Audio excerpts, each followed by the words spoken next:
도대체 총리는 어찌 뭘 하고 있었던 겁니까? 내각에서 그러니까 과연 총리 말이 영이 쓰겠을 수 있겠습니까? 총리가 저러고 있으니까 저렇게 지금 난맥상이 벌어지는 겁니다.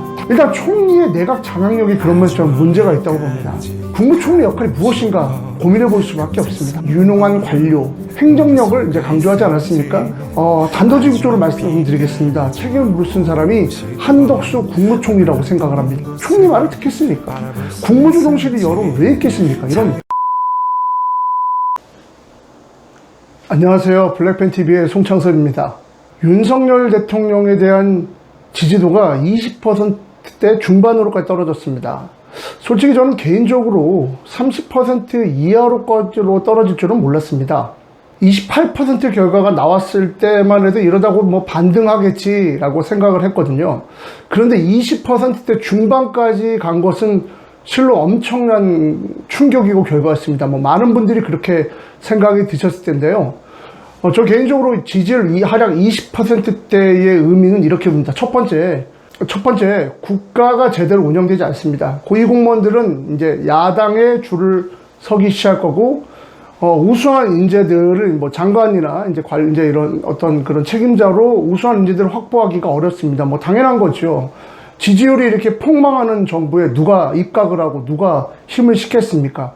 자연스럽게 우수한 인재들이 모이지 않다 보니까 국정 운영에 어려움을 겪게 됩니다. 두 번째로 대외적인 경쟁력에 우려가 됩니다. 국민적 지지를 얻지 못하는 국가 지도자를 누가 세계 각국 정상들이 환대해주고 맞아주겠습니까? 이건 우리나라 국격과도 연결된 문제입니다. 세 번째로 본격적인 여권 내 이탈 세력이 등장할 겁니다. 차기 주자로 불려지는 흔히 말하는 잠룡들이 석서히 자기 목소리를 내기 시작할 겁니다. 이건 이제 정권 말기에나 나타난 현상인데, 많은 이들이 현재 전국의 책임을 대통령실 참모진 탓으로 몰아세우고 있는데, 저는 좀 다르게 봅니다. 이 국정 난맥상의 책임이 윤석열 대통령이 60% 갖고 있다면 나머지 그 30% 정도는 그 다음 책임을 물을 사람이 한덕수 국무총리라고 생각을 합니다. 대통령실은 대통령의 참모입니다. 그래서 그 국가의 정책은 부처가 추진하는 겁니다. 대통령이 참모하지 않습니다. 대통령을 위해서 하는 거죠. 참모들 역할은. 그런 역할 구분조차 안 되고 있다는 게 어떻게 보면 지금 한덕수 총리의 부재를 보여주는 단적인 부분이라고 생각합니다. 여러분, 한덕수 국무총리 역할이 뭐겠습니까? 한덕수 국무총리, 유능한 관료 출신이죠. 서울대 경제학과에서 기재부 관료, 행정관로 시작해서 쭉쭉쭉 성장을 해서, DJ 정부 때는 드디어 말기에, 노무현 정부 때죠. 노무현 정부 마지막, 국무총리를 역임을 했고, 그 이후에도 한국무역회, 준비대사, 한국무역협회장, 화려한 공직생활을 끝마친 뒤 이제 은퇴기로 접어들었는데 또다시 윤석열 정부에 들어와서 초대 국무총리에 내정된 겁니다. 그러다 보니 그 많은 언론들이 한덕수 총리를 임명했을 때 좀 부정적인 생각을 많이 밝혔습니다. 그때 윤석열 대통령이 뭐라고 했지요? 내각을 총괄하고 조정하면서 국정과제를 수행해 나갈 적임자라고 생각합니다. 제가 보기에는 그것도 분명히 있습니다. 그것도 있지만 아마도 지금 현 여권 내에선 야당을 갈라치기 하고 총리 인준을 쉽게 받으려는 심산이 저는 컸다고 봅니다. 그런데 말입니다. 결과적으로 보십시오. 총리 인준이 제대로 됐나요? 엄청나게 본인 내상만 입었죠. 야당과의 갈라치기는요, 전혀 이러지 않았습니다. 그러면서 한덕수 총리는 사실상 처음부터 스텝이 꼬인 거라고 볼 수 있습니다. 국민들이 윤석열 대통령에게 가장 크게 실망한 것 하나가 여러 가지가 있겠지만 그 중에 몇 가지가 이제 인사 문제, 경제 문제, 정책 실패 아니겠습니까? 물론 본인 말실수도 있겠지요. 그런데 따지고 보면 이게 다 한덕수 총리가 제대로 역할을 하지 못해서 그렇게 됐다고 저는 봅니다. 여론과 언론의 십자포화가 지금 다 윤석열 대통령에게만 쏠리고 있을 때 도대체 총리는 어찌 뭘 하고 있었던 겁니까? 국회에서 야당과 의원들과 설전을 벌여서라도 정권과 운명을 같이 하는 그런 모습 보여야 되는 거 아닙니까? 그게 우리 헌법이 강조한 책임 총리 아니겠습니까? 지금 한 총리가 하는 걸 보면 개헌의 필요성을 전 정말 절감합니다, 여러분. 과연 국무총리 역할이 무엇인가 고민해 볼 수밖에 없습니다. 일단 한덕수 총리에게 관료의 유능함이 보이질 않는 게 저는 가장 큰 문제라고 봅니다. 누란의 경제 위기가 있는데 총리가 나와서 대책을 마련하지 않습니까? 도어스태핑 같은 거는 정책을 차라리 하려면 총리가 해야지요. 대통령은 가끔 하더라도요. 일단 총리의 내각 장악력이 그런 면에서 저는 문제가 있다고 봅니다. 부총리 2명 있죠. 2명 있죠. 분명히 있는데 추경호 경제부총리와 박순애 사회부총리입니다. 추경호 경제부총리는 뭐 관료 출신이죠. 하지만 정치인입니다. 정치인이라고 봐야 됩니다. 현재 지역구도 있습니다. 언제든지 당으로 복귀할 수 있는 그런 인사입니다. 총리 말을 듣겠습니까? 그 다음 보십시오. 박순애 부총리. 이분은 서울대 교수 출신이에요. 행정학을 전공했지만 행정의 달인은 관료와는 거리가 먼니다. 그리고 내각을 한번 살펴보겠습니다. 교수 또는 뭐 학자, 연구원 누가 있을까요? 이종호 과학기술정보통신부 장관, 서울대 교수 출신이고, 이창양 산업통상자원부 장관, 한양대 교수 출신이고, 한하진 환경부 장관, 이분도 연구원 출신이고요. 정통관료 출신은 뭐가 있을까요? 정황근 농림축산식품부 장관, 이정식 고용노동부 장관, 조승환 해양수산부 장관, 요 정도입니다. 그리고 보세요. 이종섭 국방부 장관은 군 장성 출신이니까 뭐 논외로 치자고요. 그리고 이제 정치인 출신 한번 우리 살펴보겠습니다. 박진 외교부 장관, 원희룡 국토교통부 장관, 국토부 장관, 권영세 통일부 장관, 뭐 이영 중소벤처기업부 장관. 그럼 나머지는 여러분 관료 중에 누가 있겠습니까? 자, 생각해 보세요. 한동훈 법무부 장관, 이상민 행정안전부 장관, 뭐 박보균 문화체육부 장관, 뭐 이 정도라고 볼 수 있는데, 아까 말씀드린 것처럼 이종섭 장관과 마찬가지로 박보균 장관 역시 뭐 전문성, 이제 기자 출신, 언론인 출신이니까 그런 전문성을 고려했다고 볼 수 있겠지요. 한동훈 장관, 이상민 장관, 내각에서 그러니까 과연 총리 말이 영이 쓰겠을 수 있겠습니까? 총리 말을 들을 수 있는 사람이 누가 있겠습니까? 아까 말씀드린 관료 출신 장관들밖에 없어요. 다들 이분들도 뭐 솔직히 듣는다고 장담할 수 없죠.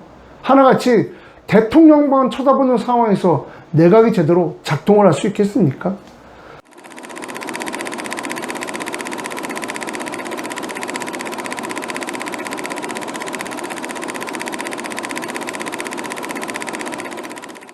더군다나 여러분, 총리 관저는요, 과거 청와대 옆에 있습니다.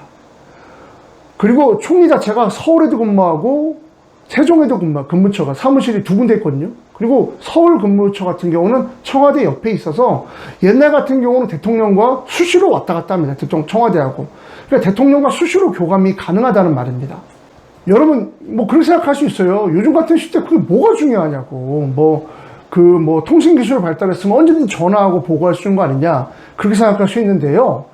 여러분, 공간적 친근감이 정서적 친근감하고 가까워진다는 거, 여러분 연애하신 분들 다 아시지 않습니까? 그렇습니다. 서로 가까이 자주 만나야지만이, 또 가까이 있어야지만이, 언제든 수시로 만날 수 있는 대화만이 서로 친해질 수 있는데, 예전에는 총리 관저가 청와대 옆에 있으니까 수시로 왔다 갔다 하고, 사무실도 옆에 있으니까 왔다 갔다 하고, 지금은 하나는 용산, 한쪽은 여기 정부종합청사 광화문에 있고, 뭐 집도 사저하고 지금 총리 관저가 떨어져 있고, 소통이 되기가 어려운 구조입니다. 더군다나 총리는 또 세종에도 내려가 있지 않습니까? 굉장히 어려운 구조입니다. 제가 최근 일주일 사이 한덕수 총리 관련 기사를 좀 검색해 봤는데, 가장 많이 등장한 게 이재용 삼성그룹 회장, 신동빈 롯데그룹 회장 사면 건의하겠다, 이겁니다. 이게 답니다. 이번 여러분 논란이 되고 있는 초등학교 입학 연령 하향 조정, 그것도 그렇지 않습니까? 아무리 업무보고라도 사전에 총리실하고 교감을 해야죠. 총리실 속에 장관급으로 국무조정실장이 있지 않습니까? 국무조정실이 여러분 왜 있겠습니까? 이런 조정을 말 그대로 부처 간 업무 조정을 하라고 있는 거 아니겠습니까? 아예 아마 윤 대통령은 평소 본인이 이제 본인이 그렇게 대통령이 됐으니까 스타 장관 강조하니까 장관들이 독대를 해서 대통령에게 보고를 했겠죠. 그렇게 하면 본인이 대통령 됐겠지만 스타 장관이 나와서 국정에 활력을 일으킬 거다라고 생각하셨겠는데 그건 정말 말이 되는 생각이 아닙니다. 예전에 전두환 대통령을 옹호할 때 그 발언 여러분 기억나시죠? 경제는 뭐 김재익 수석 누구한테 맡기면 된다. 이런 식으로 발언하셨는데 맡긴 거예요. 경제는 돌아가신 김재익에게. 다 그 분야의 최고 고수들. 그게 국민에게 제대로 도움을 드리는 겁니다. 그건 여러분 1980년대나 있었던 일입니다. 그때 우리 경제를 굳이 나룻배라고 우리 치면은 지금은 항공모함이에요. 나룻배야 뱃사공의 노에 따라 이리저리 방향을 바꿀 수 있지만 항공모함은요 역할 분담이 중요합니다. 대통령이 그러면서 현실의식이 너무 안타깝습니다. 우리 경제는 그렇게 이제 돌아갈 수는 없는 겁니다. 정책이라는 게 부처 간 조율이 필요한 겁니다. 그런 면에서. 총리실이 그런 조정 기능을 하라고 있는 겁니다. 그런데 총리실에 그런 조정 기능 없이 대통령실로 바로 곧장 가져간다? 그러니까 이 난리가 나는 겁니다. 이번에 낸시 펠로시 미 하원 의장 방한 문제도 좀 그렇습니다. 대통령이 휴가면 총리가 공항에 마중 나가면 안 됩니까? 국가사회상 우리 보시죠. 대통령, 국회의장, 대법원장, 그리고 헌법재판소장. 그 다음에 국무총리가 서열 5입니다. 하지만 사실상 우리 국무총리가 국정의 2인자 아닙니까? 의전수율로 따지면 여러분 2입니다. 만약 총리가 이제 펠로시 의장을 의전했다고 한다면 중국이 반발하겠죠. 그럴 때 우리가 할 말이 있잖아요. 총리의 정책적 역할, 상징성. 그럼 우리가 빠져나갈 수 있는 거 아닙니까? 근데 이 총리가 저러고 있으니까 저렇게 지금 난맥상이 벌어지는 겁니다. 당연히 이것 또한 여권의 반발을 사고 지금 국가적으로 외교적 결례를 한 거다. 그런 이야기가 나온 겁니다. 여러분 중국 같은 경우도요. 총리와 주석 간의 역할이 구분되어 있습니다. 때로는 국가주석은 굉장히 강한 부패와 전쟁 할 수 있지요. 근데 주로 중국의 총리들 보십시오. 보다듬고 민생에 뛰어들고 이런 역할을 합니다. 리커창 총리도 그랬고 그 전에 원자바오 총리도 그런 역할을 했습니까? 제가 생각하는 방법은 그렇습니다. 총리가 전면에 나서야 됩니다. 정치인들이나 정기적으로 선거라는 어떤 절차를 통해서 평가를 받지만 관료들은 여러분 그런 게 없어요. 평생 그냥 갑으로만 사람들이죠. 적당히 말을 갈아타면 되는 거고 이건 물론 고위 일부 관료들을 뜻하는 겁니다만 이런 게 관료 사회에 굉장히 팽배합니다. 문재인 정부 한번 비교해 볼까요? 초대 문재인 정부 총리가 이낙연 국무총리였죠.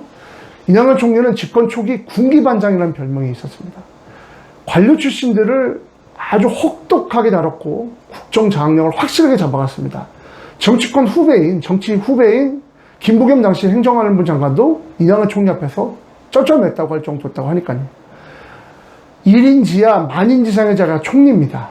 지금 한 총리는 1인지하, 그러니까 윤석열 대통령 심기만 거스리지 않으면 된다고 생각하는 것 같은데 직을 걸고 일해야 됩니다. 그래야만 본인의 마지막 공직 생활이 아주 멋지게 마무리되는 겁니다. 지지율 하락을 부추긴 이상민 장관만 해도 이분이 도대체 누구 아래에 있는 겁니까? 직제생활을 보면은 한덕수 국무총리 아래에 있는 거 아닙니까? 실수하면 데리고 와서 야단치고 그러지 말라고 해야죠. 정보적으로 판단을 못했다면 한덕수 총리가 나무랄 줄도 알아야 됩니다. 그런데 윤석열 대통령 고등학교, 대학 후배니 말 한마디 못하는 거 아닙니까? 그래서 한 총리가 필요하다면 장관도 군기장관 반장 역할도 하고 박순애 부총리 야단도 치고 추경호 부총리는 어쨌든 한 총리 밑에 직제장 부하 아닙니까? 야단도 치고 이래서 제대로 내각이 좀 굴러가는 그런 일이 됐으면 좋겠습니다.